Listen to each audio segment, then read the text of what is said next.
ადამიანის ფუნდამენტური უფლების კრიმინალიზება ეს არის გზა, რითაც ქართული ოცნება 300 დღეზე მეტი ხნის პროტესტს ებრძვის. ამას არც მალავს და ამბობს, რომ რუსთაველის გადაკეტვის საშუალება პროტესტის მონაწილეებს არ უნდა ჰქონდეთ. დემონსტრანტებს ოცნება ახლა კანონის სახელით უზღუდავს უფლებებსა და თავისუფლებებს. ოცნება კიდევ უფრო ამკაცრებს ადმინისტრაციულ და სისხლის სამართლის კოდექსებს. ჯარიმების ნაცვლად უკვე პირდაპირ დაპატიმრებებზე გადადის. მაგალითად, ნიღბის ტარების თუ გზის გადაკეტვის გამო ისედაც გაზრდილ ფულად ჯარიმას არ სჯერდება და 15 დღემდე პატიმრობის დაწესებას გეგმავს. ასევე აქციისა თუ მანიფესტაციის დაშლის მოწოდების დაუმორჩილებლობა პირველივე ჯერზე 60 დღემდე პატიმრობით, მეორე და მესამე ჯერზე კი უკვე სისხლის სამართლის კოდექსით დაისчება. ინი ბალანჩევაძე მოგვიყვება, როგორ განმარტავენ ოცნების წარმომადგენლები ამ ახალ რეპრესიებს და როგორ პასუხობენ მათ პოლიტპატიმრების ოჯახები.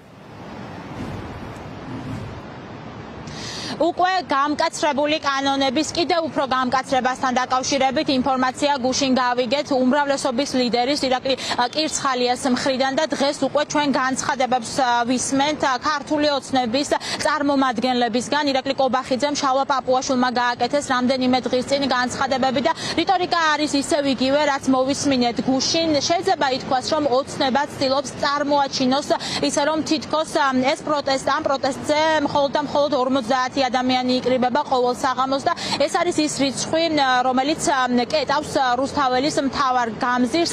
პროტესტის გაუფასურებას ცდილობს დღეს შეიძლება ითქვას როგორც ირაკლი კობახიძე, ასევე შალვა პაპუაშვილი და ერთი არის რა განცხადებებს ვისმენთ ჩვენ მათი მხრიდან ამ პროტესტთან დაკავშირებით, ხალხის რაოდენობასთან დაკავშირებით, თუმცა მეორე არის სავარაუდო დისკომფორტი, რომელიც შეექმნა ბიძინა ივანიშვილის გუნდს და რომლის გამოც სწორედ სავარაუდოდ მათ მიიღეს გადაწყვეტილება, რომ სწორედ გამკაცრდეს უფრო მეტად ეს კანონები და პირდაპირ იმ შემთხვევაში თუ მაგალითად შინაგან საქმეთა სამინისტროს მოწოდებას არ დაემორჩილებიან აქციის მონაწილეები, ამ შემთხვევაში იყოს 60 დღემდე პატიმრობა გამოყენებული. ეს მექანიზმი უკვე შეფასდა იურისტების მხრიდან ისე რომ არის რეპრესიების გაგრძელება, ეს არის მთავარი მიზანი ქართული ოცნებისა, რომ პროტესტი ჩაახშოს ქვეყანაში, თუმცა ასევე საუბრობენ იმაზეც იურისტები, რომ ეს ყველაფერი შეეხება თითოეულ ადამიანს, იმ ადამიანს, რომელსაც აქვს პროტესტი, არა მხოლოდ პოლიტიკურ საკითხებთან დაკავშირებით, არამედ სხვადასხვა თემებთან დაკავშირებით, სოციალურ თემებთან დაკავშირებით, თუმცა ქართულ ოცნებაში დღეს ამტკიცებენ იმას, რომ საერთაშორისო სტანდარტებს შეესაბამება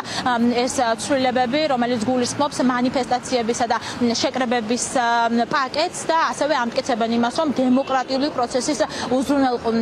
პროცესს უზრუნველყოფს ეს ყოველივე, რაც შეეხება ცვლილებებთან დაკავშირებით განხილვებს, ის ამ კვირაში უკვე დაჩქარებული წესით განიხილავს პარლამენტი.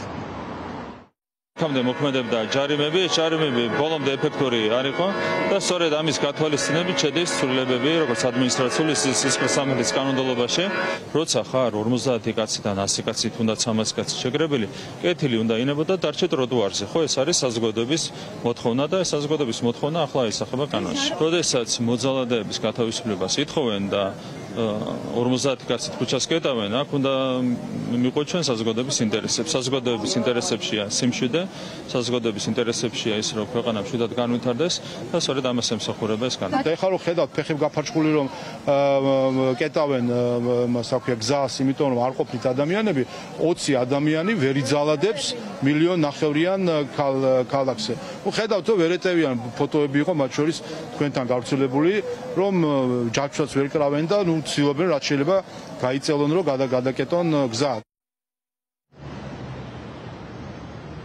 ოცნება სურს იმის წარმოჩენა, რომ თითქოს საპროტესტო მუხტი ქვეყანაში დასრულდა. ეს არის განცხადებები, რომელსაც ვისმენთ პოლიტპატიმრების ოჯახის წევრების მხრიდან, იმ ადამიანების მხრიდან, რომლებიც 300-ზე მეტი დღის განმავლობაში, უკვე 321 დღის განმავლობაში დგანან ქვეყნის მთავარ გამზირზე, მთავარი მოთხოვნებით, რომ გათავისუფლდნენ პოლიტპატიმრები, ჩაინიშნოს ქვეყანაში ახალი საპარლამენტო არჩევნები, თუმცა ისინი პირდებიან ქართულ ოცნებას, რომ დღესაც ხვალაც და ნებისმიერ დროს გადაიკეტება ქვეყნის მთავარი გამზირი და თუ მაგალითად ივანიშვილის გუნდი მათ არ მისცემს რუსთაველის გამზირის გადაკეტვის საშუალებას, გამოიენახება სხვა გზები, გადაიკეტება სწორედ სხვა მთავარი ქუჩები და ისინი აანონსებენ ბრძოლას ბოლომდე, ვიდრე მათი მოთხოვნები არ შესრულდება.